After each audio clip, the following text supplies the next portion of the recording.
All right, welcome everybody to the September 4th Sustainability Advisory Commission meeting. We'll go ahead and call the meeting to order, and will staff please call the roll? Stacy Gloss, Here. Dustin Allred, Here. Claire Johnson, Here. Todd Russ, Andrew Snow, Morgan White, Yes. Tess Walde Mayhew, Scott Tess, Here. Maddie Garbaz, Here. Amanda Flores, here. We're here and we have a quorum. Great. Even though tonight we do have a few folks missing due to illnesses. All right. In your board packet, you should have received the minutes from the previous meeting. Is there a motion to approve the minutes?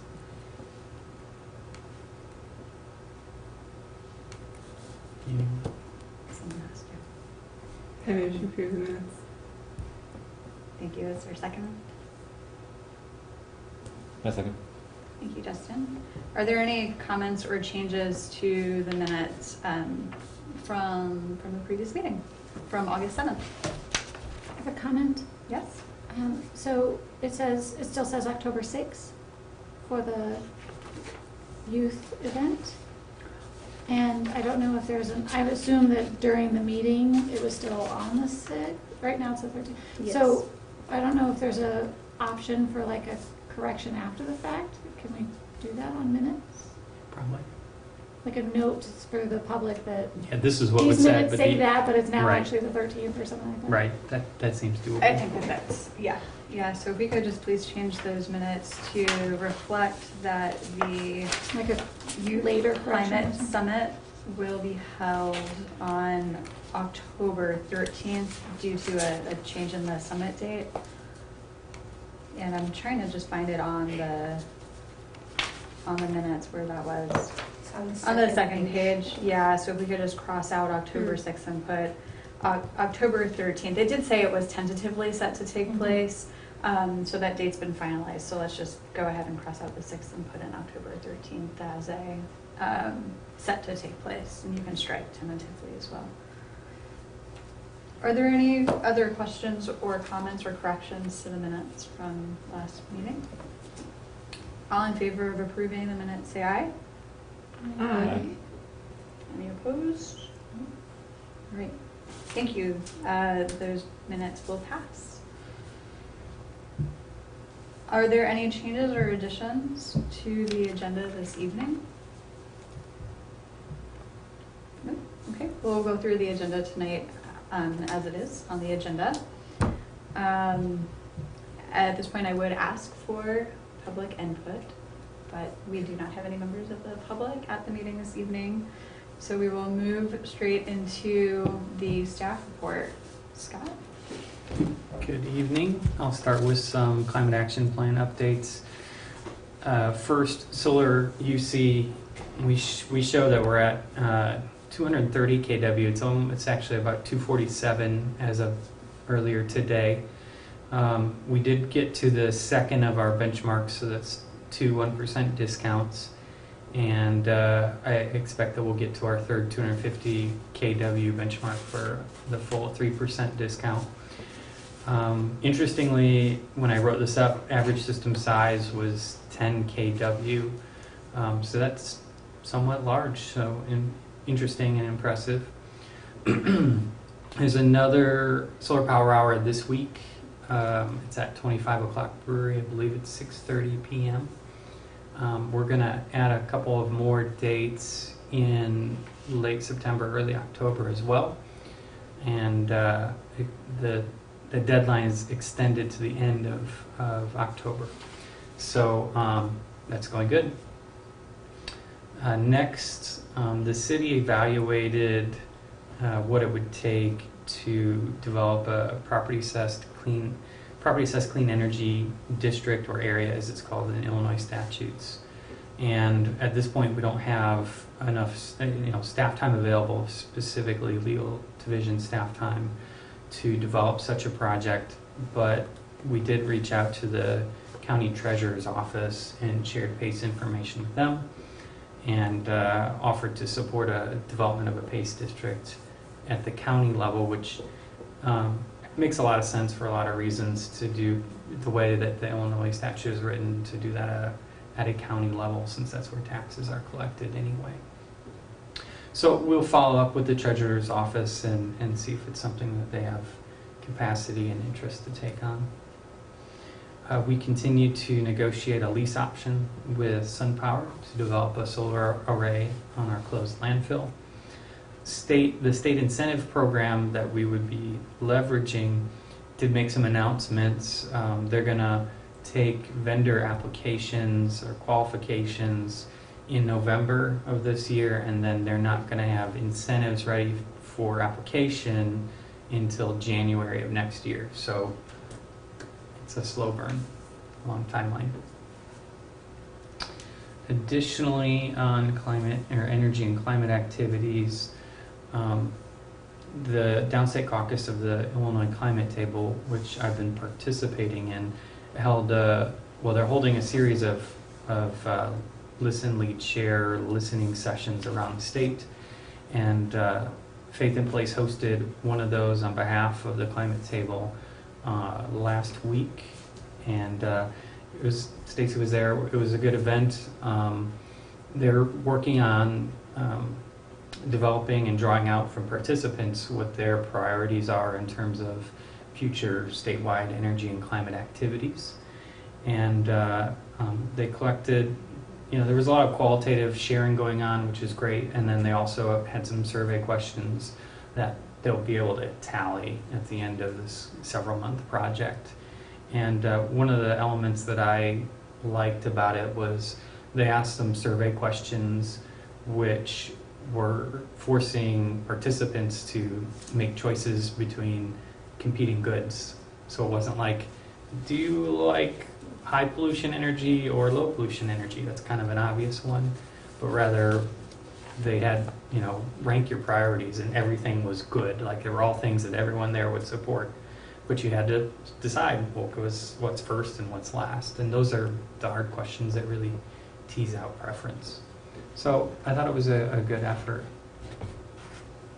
Moving on to water management plan activities. Go back. Yes. What about the Center for Urban Resilience and Environmental Sustainability? Oh, yeah. That's also in that software? So, world famous climate scientist Don Goebbels and University of Illinois faculty is the emeritus, is that correct? It has been asked to develop a Center for Urban Resilience and Environmental Sustainability. And Stacy and Todd and I were all at, and Morgan, sorry, and we're all at this 2-day workshop developing this idea a bit further with lots of other faculty. And the notion as it's being developed is that the center would do research, but also bring that forward to cities in an applicable manner, strategies to increase urban resilience and environmental sustainability. So that's developing.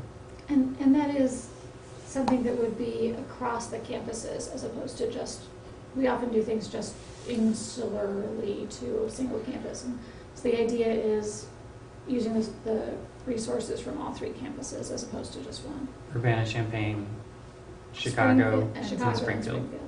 Yeah, those 3 elements of the state university system. Plus our 2 medical campuses in Rockford and Peoria. Are they as well? Are they in this as well? I don't know. Who knows? Yes, the whole system. Who knows? Okay. On the water management plan, I think this may be the same as last month. We have a series of activities coming up this weekend with regards to the Midwest Grows Green program. That's the natural landscaping practices program that we're partnered with, as well as the Urbana Park District. So there's going to be some events on Saturday and also on Monday, educational events, some organic gardening, some tabling and information sharing at the farmers market. So encourage you all to attend some of those. Some additional public engagement we've noted. we're going to be participating in an extension service webinar that's coming up. We'll also be participating in an environmental town hall hosted by a student group on campus coming up this month. And with respect to U-Cycle and recycling, as always, we hosted our information table at the Sweet Corn Festival and provided recycling services and corn cob composting collection services, and had games for kids and talked to a lot of folks about recycling, so that was fun. We're also doing some ad buys for U-Cycle because we have so many residents that are new every single year with students. We're always advertising and always educating. Folks that have lived here for 30 years know U-Cycle, but we have so many new people that every year it's like we just started the program. So we'll be doing some ad buys there, and also working on identifying locations where a second language would be helpful for U-Cycle. So we've done Spanish, well, our brochure is in Spanish and English, and we've also done some Mandarin language on some of the U-Cycle collection containers in some areas. And so we'll continue to look for opportunities like that. Our next Sustainability Advisory Commission meeting would be October 2nd in council chambers. Are there any questions about the report for staff? Yeah, I had a question, Scott, going back to the solar Urbana-Champaign. So over the different iterations of this, has there been any attempt to sort of figure out or map like where the installations have occurred, and you know, are there certain areas, like you mentioned that the average size seems bigger, I assume, this time? Yeah. Are there certain areas that are more, that the adoption is, I guess, more widespread, and how does this relate to like the overall percentage of the sort of untapped capacity? I don't know if there's been any kind of analysis of that done, you know, taking into account homes where the trees just wouldn't allow it or something like that. No is a short answer. There have been moments within a year where we'll take a bunch of addresses and put them on a map and just look at the spread, but no, you know, analysis of that. And we haven't done that across the years either. Part of that is a issue of privacy and also whose data it is, because we have Urbana, we have MREA, and we have the vendor, and vendor changes from year to year. So Right. that's some of the reason. Could be interesting to see the neighborhoods and maybe compare that to the neighborhood boundaries, but also census block information. And your other question, compared to the sense of the total capacity, it's possible that Google's Project Sunroof does that for the citywide. I don't know if anyone knows. Mm-hmm. I know that they can do it per house, and you can zoom in on your own roof. I don't know. There's some third-party tools that are fee-for-service that do that. I don't know if Google has integrated that into their tool. But if they had, we would be able to sort of compare. Probably, I think maybe, the typical estimate is like a quarter of houses have roofs that are new enough and not, enough sun or something like that in any given city. So what that turns out to be in terms of total megawatt capacity, I don't know. My guess is that if we did that math, even though this is a very successful program, compared to other similar programs, would probably still be kind of like a drop in the bucket. But that'd be some interesting analysis. I'll double check with the Google tool and see if they have some of that.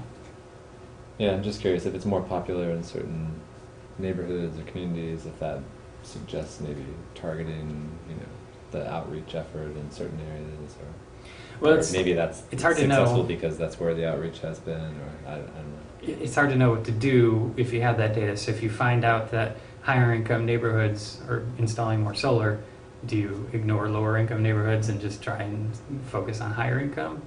It doesn't seem right. But on the other hand, if you find that same pattern, do you market more to lower income neighborhoods where you're spending more money on less outcome in terms of, getting solar arrays installed? So it's hard to Yeah. know what to So do. that list of good things that you have to prioritize. Yes.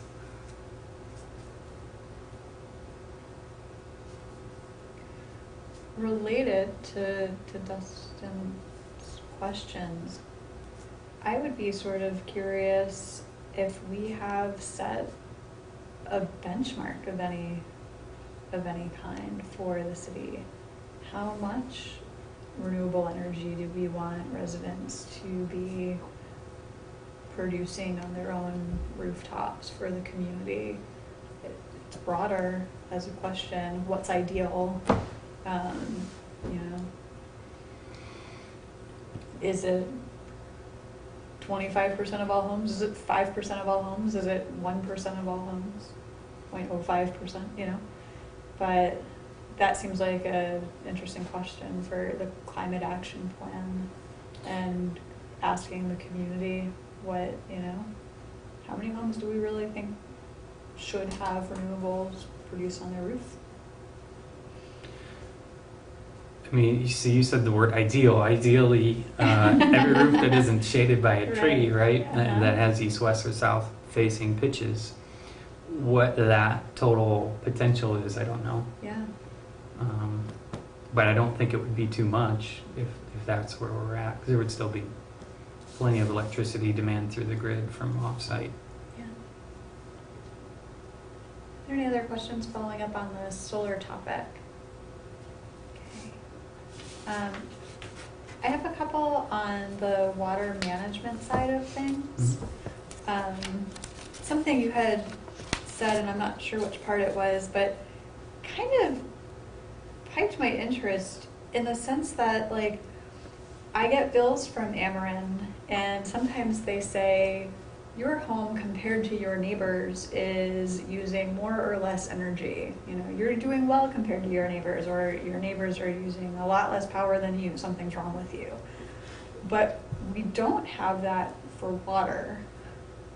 I have never seen a water bill compare my neighbor's usage to mine, and I'm really interested, and I wonder if other community members would also be interested in knowing, what is a conservative amount of water to use per household for X number of household members in our town in the Midwest, and whether or not the Illinois American Water would ever release any information like that down to the average household level. So what you're describing is a classic social marketing technique, leveraging a social appeal, in plain words, keeping up with the Joneses. Your neighbors are doing, this thing that's good, and they're doing it better than you, drives you to make some behavior changes. The electric utility has a lot of state statutes that require it to achieve certain amounts of energy efficiency. And so that type of social marketing is one way they do that. I don't know that investor-owned water utilities have the same kind of obligations to achieve water conservation numbers. If they do, I'm not aware of it. Maybe they do, but I've never seen that. So that's probably driving that distinction in the power bill marketing, or the billing marketing. So, but don't we know, you have in the report on water how much residential water usage is within the city of Urbana? Mm-hmm. And then we know how many homes there are, or housing units at least. Yep. So we could do that math in your office and have just one for the city that we could average. promote at least, yeah. Yeah, it would be average for the Totally city. be average, Yeah. but even just, are you above or below average? Yeah. What I can tell you is that nationally, our city as a whole is very low. So per capita, the average per capita is quite low compared to the whole country. Yeah. I think it correlates very closely with lot size. That's what I've always heard. So. It'd be nice to Because of compare us to irrigation, Champaign right. and Savoy also, and be like, We're better than you. We're good people. Yeah. Yeah, what is it, half of water ends up as irrigation Right. if it's a single-family residence, so. Yeah, certainly in places where they water their lawns. I mean, that's not something that everyone does here. I think that varies quite a bit by neighborhood. Yeah. So. Yep. And then we could have strategies for how to reduce wasting water from watering lawns. Like you can still water your lawn without wasting, well, Rain barrels. There are more or With less less efficient ways waste. of watering. yes, Mhm. yes. Rain barrels. Yeah. Or It's hard don't to water, get- how it's about hard to don't get water into the a storm sprinkler. sewer? Yeah, Don't yeah. water the street and have it Yeah. pour. Yeah. Something to bear in mind, our water source, the elevation, the water level relative to the aquifer is actually the water levels above the aquifer, because our aquifer is pressurized from an east to west flow. So not only is the aquifer itself completely full, but when a well is stuck into it, water goes up the pipe and then levels off. Now that level has been declining I in was the gonna pipe. say, I think the more important point is that it's been going down, even Right. if it happens to be pretty high. Right, but that's more or less population growth, right? More people. Because we're taking being water. more efficient with water, that, we see that in our data too. So per capita, we're using less water. We're using more of the resource because there's population growth in the last, 50 years or whatever, we've been using Muhammad Aquifer water. Could be industrial. I mean, other activities too that are using water. I know Yeah. At one point there was, talk of building a ethanol Mhm. plant or something that Mhm. would have tapped into the aquifer. Well, actually, they were gonna get a whole lot of water from treated wastewater. Mm. That was pretty far developed, but I don't know if it's proceeding any further. I haven't heard anything. They might have still using some aquifer water. Yeah, so there's population growth. Whenever there's a drought, more irrigation goes into agriculture. But drought isn't every year, and our climate predictions are not that drought is going to be every year. There will be, it's going to be an erratic cycle, but you're still going to have wet years and dry years. And the water level actually in wells, monitoring wells, actually responds to wet and dry years in terms of agricultural pumpage. So in a wet year, you actually recover some of the decline, which is pretty amazing. So, yeah, water conservation is great, and so is our resource. Thanks. And my last question is, you stated under the youth cycle report that 5 cubic yards of recyclables were collected at the festival. How did collecting corn cobs go?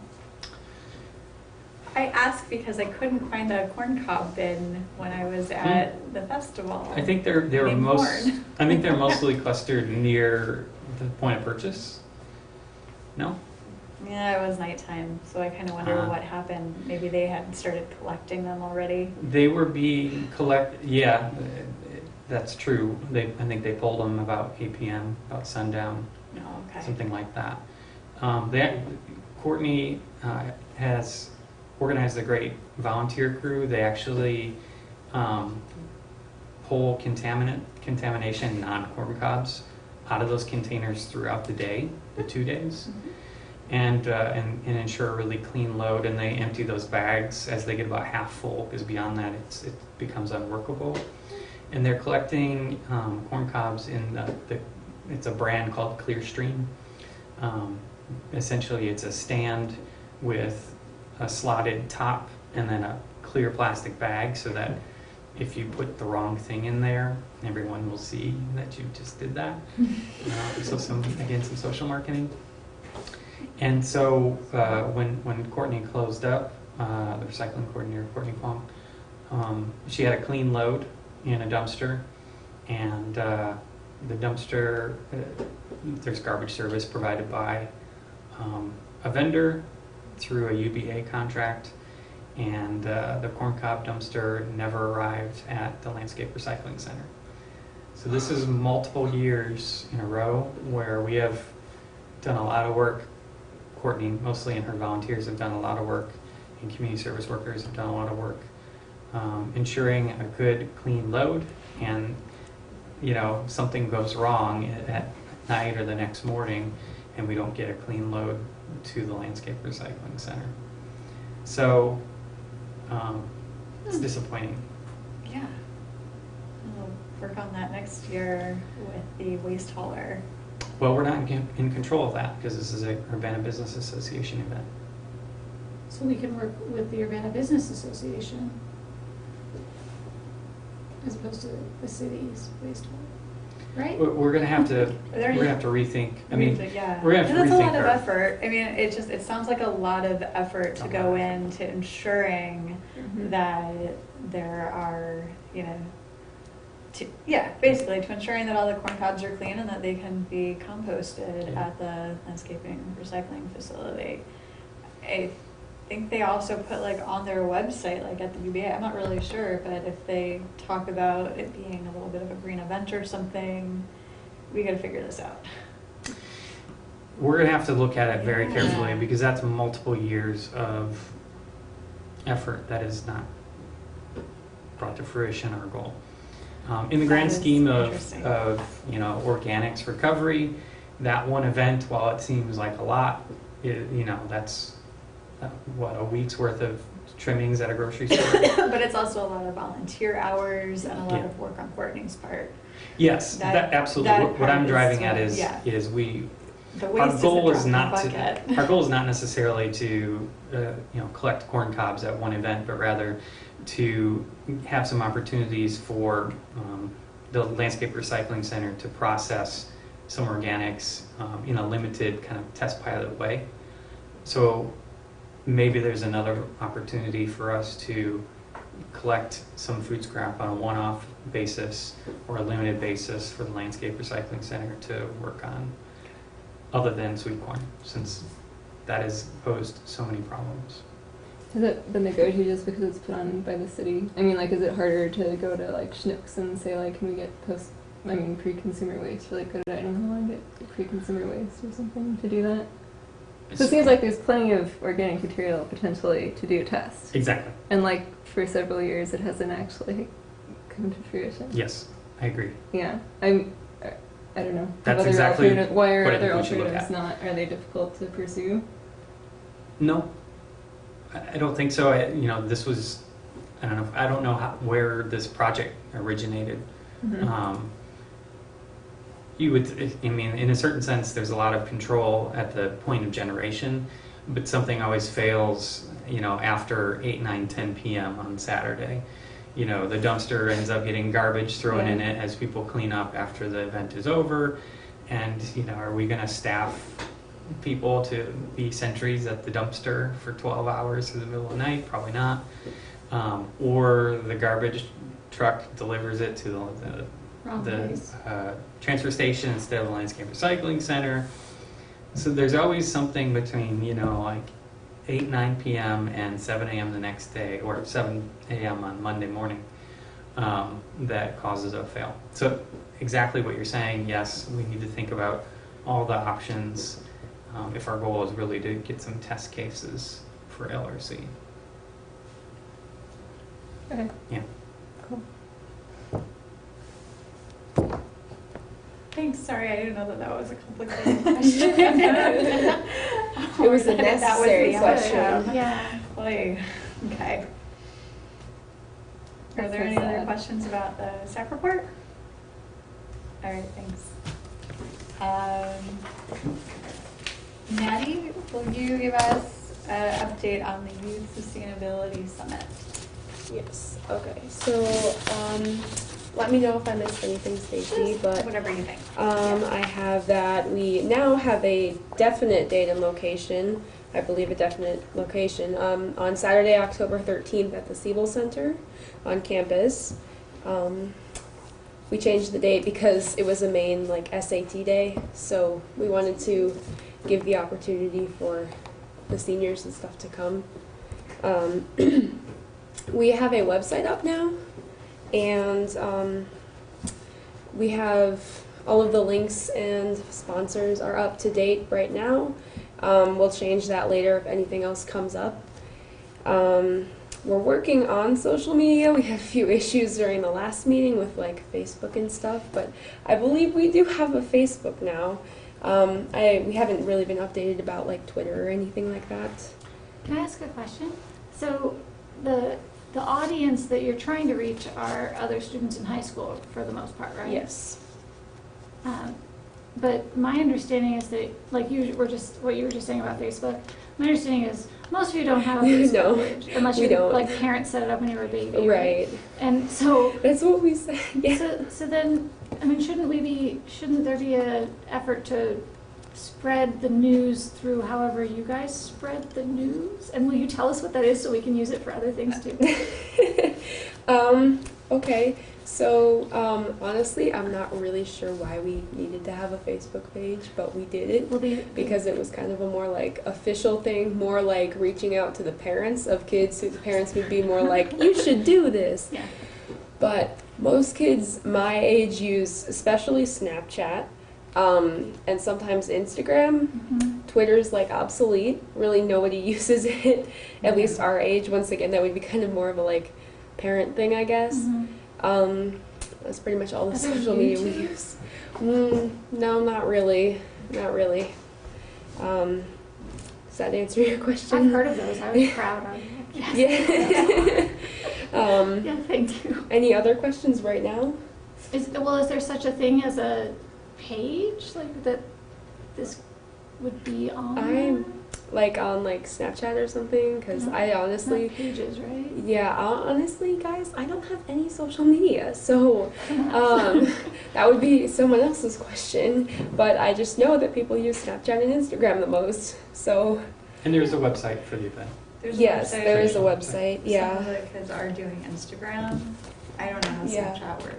Once Or if again, they use it I for don't that, know. I but mean, I'm sure they there's do, Instagram. but we'll probably try to somehow do Snapchat. I don't know. Thank you. Yeah, we're working on reaching out to different speakers right now. We haven't gotten like, I don't know, correct me if I'm wrong, but like a ton of replies or confirms right now. And so we're just kind of playing it by ear about like who can do what or who wants to do this instead. And the agenda is kind of adjusting around that too. We haven't had many changes right now, but is that pretty good for that? The agenda. And we're reaching out to different organizations to volunteer and help us with like setup or cleanup or manning different tables or stations or stuff with lunch. Like tomorrow I'm meeting with the Key Club president in Urbana to do some volunteer for that. So there's a few organizations at Uni that are also being reached out to, and there's one at some Champaign school that I don't remember, but we're reaching out to all the different schools to see if there's any organizations that want to help us, and we're also reaching out to these so we can like advertise throughout the schools instead of just like places in the community, just because that's who we're targeting.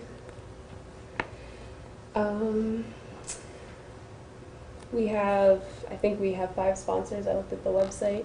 We have the City of Urbana, IC, the Students for Environmental Concerns, iMatter, and the Champaign County Sustainability Network. And we have a confirmed, I believe, service project for after the conference, which is helping the people at, I can't pronounce this, Sola Gracia. a farm on October 20th from 1 to 4 p.m. That's all I have. So with getting the speakers and the responses from the speakers, I'd be happy to help follow up and nag people if you want to share a list of, like if you've sent the invites, if that would be You are helpful. one of them. And That I hasn't- replied. Oh, you did? Heck yeah. Oh, okay. We did not see that yet. Like a week ago. Okay. Yes, definitely, the whole time, anytime you want to put me in is fine, and whatever you want me to talk about. Okay. Awesome. How's that? Thanks, I think that's what I said. Great. Yeah, There you yeah. go. That was all I had. So are there any other questions or comments or concerns? I wanted to know if you are seeking financial sponsors. Like, I have you, like, the list you named were, Yeah. I believe those Sort were of financial mostly sponsors. community groups. Yeah. Like, I mean, I might May I jump in? Yes, please. Okay, sure. So IC has provided us with funding, and so has the city of Urbana. And today I sent an email out to the Sierra Club. I think that they're working on a high school grant program, so I'm just asking them, or casually asking them the question, if yeah, pretty basically, if, since this is bringing multiple schools together and students from multiple schools, whether or not they would consider an application for a small grant. And then one of the questions that I have as sort of the main mentor, thank you, is how much money should we, how much could or should we expect a conference to cost? I didn't really think that through. And then one of the things that happened is I started looking into costs of boxed lunches, and you really can't find them for less than $12 a boxed lunch. And so yeah, I'm very curious whether or not we'll end up having enough, and if I need to be, or if the students need to be looking for additional sponsors for the event, which is 6 weeks away. I don't know how to end yet. Some places have done, lunch on your own, if it's a really bare bones kind of event. Mhm. I've never been in charge of the food for an event, so I don't know, but I've seen the platters of like a third of a Jimmy John sandwich, and those are a lot cheaper than a boxed lunch.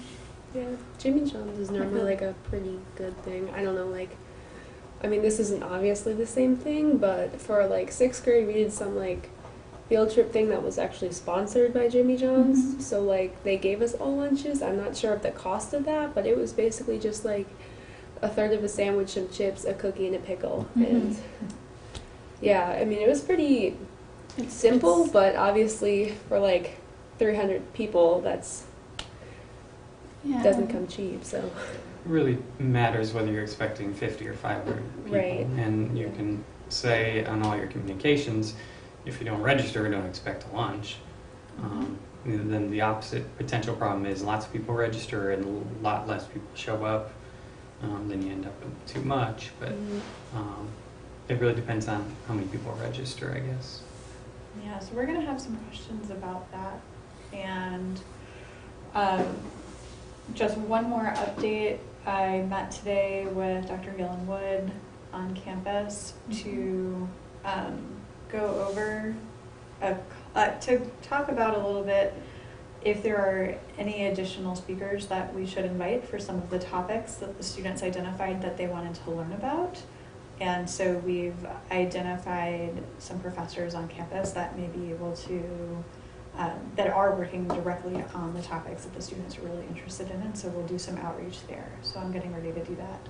Could I politely recommend that somebody talk with the faculty member beforehand and help them translate whatever their research is into high school style messaging? Yes. Without getting too into the weeds on the sort of summit and conference planning, I have a request, which is that I could use some help with some of this, with some of that communication. I think that it may be hard for like Nadia or for you, for the other students, to be calling professors and having those kind of conversations. yeah, I think that maybe it's going to need to be done. yeah, I would agree that. I at think a that's little bit of just a higher level. more of an adult thing. I could use some help on the agenda piece and on making sure that the presentations are going to be interactive and amenable and youth friendly. I'm happy to help you. Thanks, Scott. Yeah. Okay. Me too. And you two more? Great.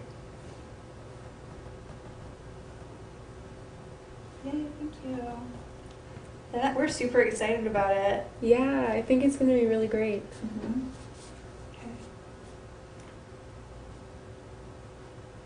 Any other questions on the Youth Sustainability Summit?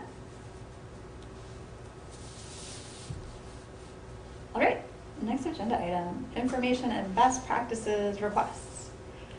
Scott, was I supposed to? Were you? We'll talk about it. So what Stacy and I discussed when we were putting together the agenda was some ways that we can get some more work done with the SAC, and also provide some pathways for you all to exercise your expertise and experience for sustainability at the city. And one of the things we discussed was something that came up a few months ago, and I emailed the SAC.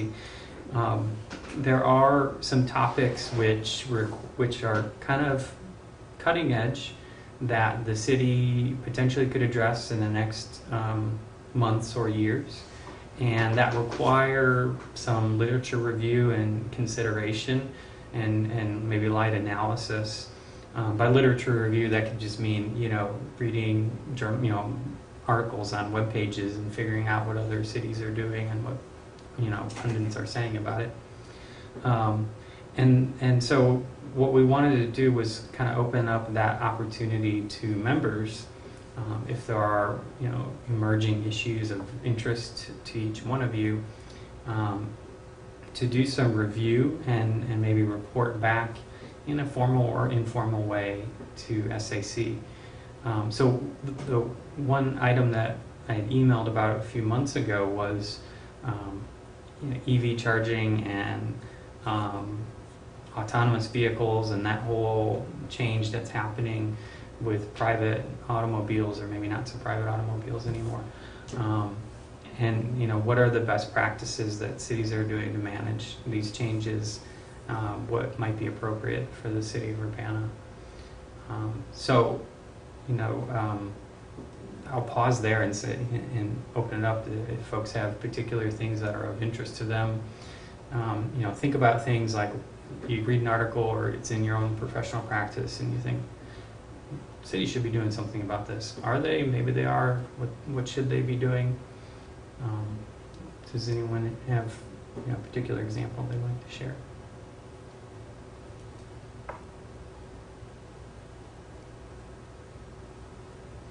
I find that difficult because I feel like whenever I think of something that could apply to the city, I send you a note. Or I say to somebody, you should talk to Scott. And I don't do research well, so. And I don't mean research. These pieces of it, they're not resonating with me. I totally want to help. I'm confused. Yeah. Was there? Well, What was the response? we're so busy. What was the response back to the EV charging and autonomous I don't think I got a vehicles response. But Okay. just to clarify, I don't mean research in the way that maybe Dustin does research. Something a little bit lower than that, maybe, in terms of intensity and expertise. So literally could be reading, all the popular websites for this particular type of topic. So for the EV charging, the university had an EV charging task force, as in a task force about what should we be doing to support electric vehicle charging stations on the campus of the university. And it had several faculty, one student who almost all were EV enthusiasts, and they some of them read the 3 different EV magazines every time the articles come out, and they know the what's what. And then the administration group that would be involved, so me from sustainability at FNS, and the parking director who has recently changed, so it was the previous parking director, and transportation, fleet manager, and we investigated how many EVs can we know are on campus. There's a little bit, we can't do it from the parking information because you just get the license. You don't have the type of vehicle anymore, just the license number. And how are the existing stations used and how should they be used? Like, what should we be doing? And we really came to the conclusion that the type 1 charging was the most reasonable, and which Is is that the the slow wall. one? It's a wall plug Wall plug. that works outside. Right. And then the type 2 charging, it should have a fee. We have a few type 2 chargers, so that's what you see most places when you see one. There's one in the research park, and there's some in our parking decks.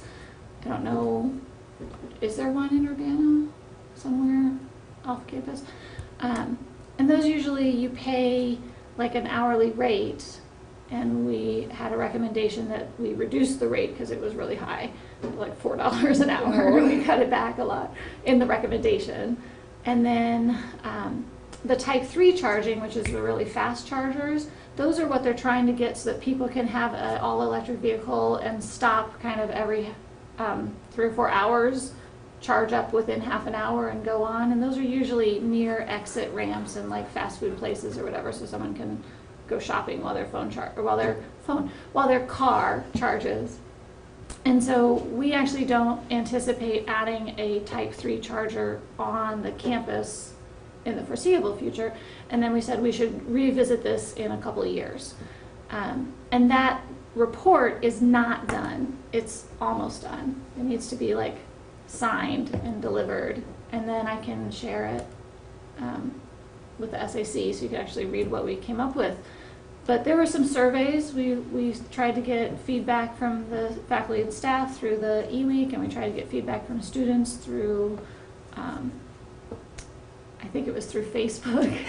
And so we have some information as far as the university community goes, and maybe we need to try to do something like that, get some survey data for Urbana, like, do you have an electric vehicle in this town? Or I don't know if there's data that we can pull as the city about what sort of EVs are there here now, and sort of where is it going. That's my update. Is that the kind of thing you're talking about too, though? Like Yeah, how I it think might apply? that's a good example.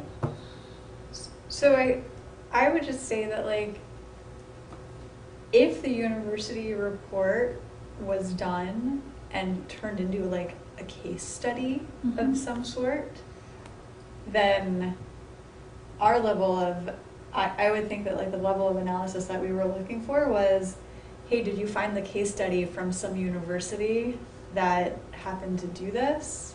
And can you provide the case study to Scott? Rather than saying that at our level, what we're trying to do is create a task force to create the research that's Mhm. needed to really understand the problem and then make Mhm. recommendations, but instead maybe looking for the case Like studies. the resources to sort of and- send. Yeah. Yeah, what I'm imagining is, an SAC member might grab that PDF, read through it, skim through it, read some other sources, learn what, the leading city so considered to be on this topic is doing, and, bullet point that. And, not creating a new committee or subcommittee to the subcommittee. And don't just send you a bunch of documents to Right. read. Right, but distill it into, some, this is what it seems to be the best practices, and here's some pieces of research and facts and figures that seem to be relevant. Yeah. I have some other thoughts about some pieces of review, but I wanted to give you all a chance to contemplate it before I share them. I wanted to put you on the hook a little bit before I let you off the hook. Are there topics of interest that any of you are excited about or wanted to,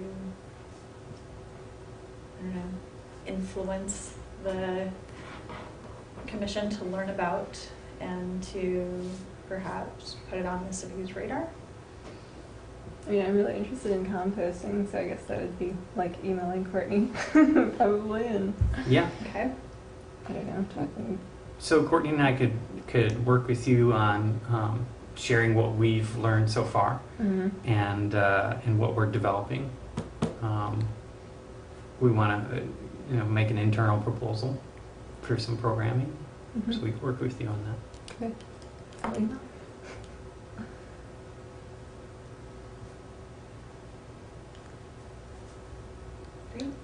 Scott, what were some of your ideas, or what are some of the needs at this point? So just to zero in or narrow down a little bit on the electric vehicle topic, I think the real value add at a city level is charging in multifamily apartments, because if I buy an electric car, I have a garage, I just pull in the garage and plug it in.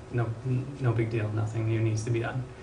But if people are contemplating an electric vehicle purchase and they're going to be living at condos and apartments with parking lots and parking decks, they don't have control over, there's no place to plug in, and they don't have control over that site. So what is the best practice to, curb that a little bit towards, incentivizing, requiring, whatever it might be. Some other things, the biggest maybe technological challenge to our carbon neutral pledge, at some point we need to convert heating from gas to electric. That's, Or Yeah. biogas. I don't think there's ever going to be enough. They said the same about solar. Just Well, saying. there's the literature review right Waste there. energy. There's the literature review. I'm contemplating that we're going to have to switch from gas to electric heating, and how is that done? Right now, it's more expensive. I don't think the technology is quite ripe. What might that look like? Another topic is tree canopy measurement and analysis. So we have points for all of our street trees, not trees on lots and so forth, but all the trees between the sidewalk and the curb, which is nice, but it doesn't necessarily tell you, how much of the sidewalks are canopied or shaded, or how much roofs are shaded. I think there are computer analytical tools for that, but that would be a nice new way to contemplate and consider and plan for our urban forest. Solar ready is another one. Solar ready is the notion that a building code might not require solar panels like California now does, but might require or incentivize that new construction be solar ready. That is, that conduit and loading and so forth is already prepared and built into the structure, so that it's very easy for someone later on to make a decision to add solar to their roof. And then one item that's actually in our climate action plan, there's a note about working with tenant unions on energy efficiency, and we haven't explored what might be a fruitful partnership with the tenant unions. I learned that several of the multifamily homes don't have individual electric bills for the students. So they don't even meter it by apartment? They may not. That sounds like, I Or- don't know, that just seems weird. Like, It's- are you I find paying it for your neighbor's bill? paying an average and probably extra because the landlord's actually paying the bill and you're paying for it through your rent. I mean, it depends. I've lived in places where there are multiple meters, or sometimes I think it's just included and then you pay more, probably. So if it's included, then there's no incentive, there's no Reduce. financial payback to Mhm. reduce. Mm-hmm. There was a model in Florida when I was in college for apartment complexes they were monitoring the electric use of each apartment. But sometimes they would have like 4 students on individual leases or 3 students on individual leases in each apartment. Mm-hmm. So each apartment was allotted a certain amount of energy use that was covered under their rent. But if they went over, then the overages were very expensive. So I don't know if there are any apartment complexes that are metering in that way and Mhm. saying to their tenants, this is how much you get when you go over this amount, then you pay. Which would incentivize the students to stay Mhm. below the amount. But that's not gonna be every case. I've seen a lot here where the homeowner will pay the gas bill, for example. And that's a tough one. It's a lot of showers. It just seems like, you know, our efforts towards getting people to take individual responsibility are undermined by, I mean, if the building code doesn't require meters on different apartments, I thought it did, actually. Maybe it does. I don't know. Maybe it's a building vintage thing. Yeah, I was Maybe thinking new of older buildings have- buildings that have been separated into apartments. It's an interesting question.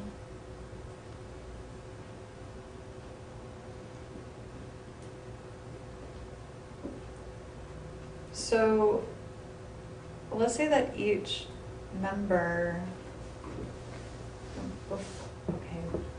before I jump to each member taking on a topic that's been proposed, I want to ask, does it sound reasonable to ask for the members or for commission members to take one of the topics that more research is needed on and ask for some sort of report, or putting some articles together and synthesizing the data and presenting back on it at a future commission meeting? Is that doable? Sure.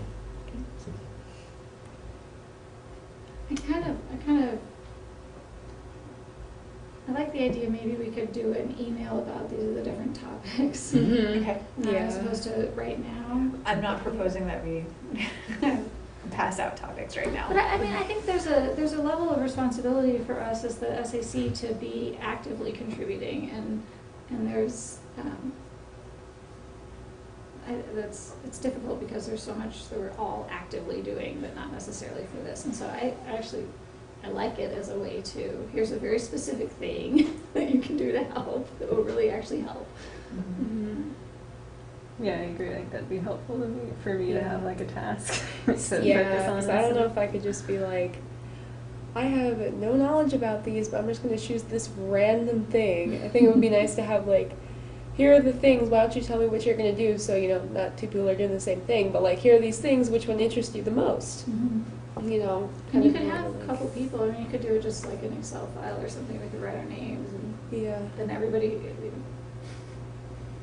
in the technology world. And ideally, one report per meeting. Yeah. Yeah. Okay. Not per person per meeting, but Not per person per meeting. meeting. One topic, one report back. Okay, great.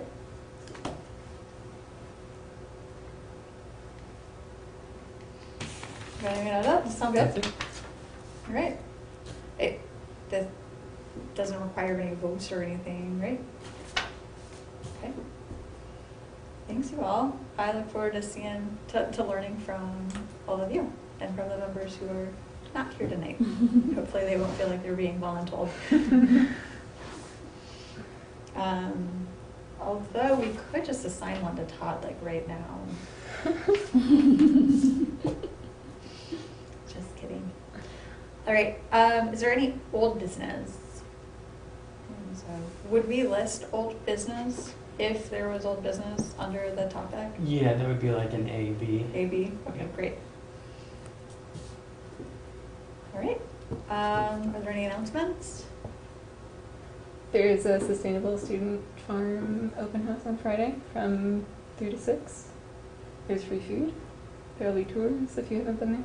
You already have been there, some of you, but it's better to see it in the fall when things are actually alive and it's not cold. So that's this Friday? Mhm. Hopefully it won't rain, but yeah. Is it open if it rains?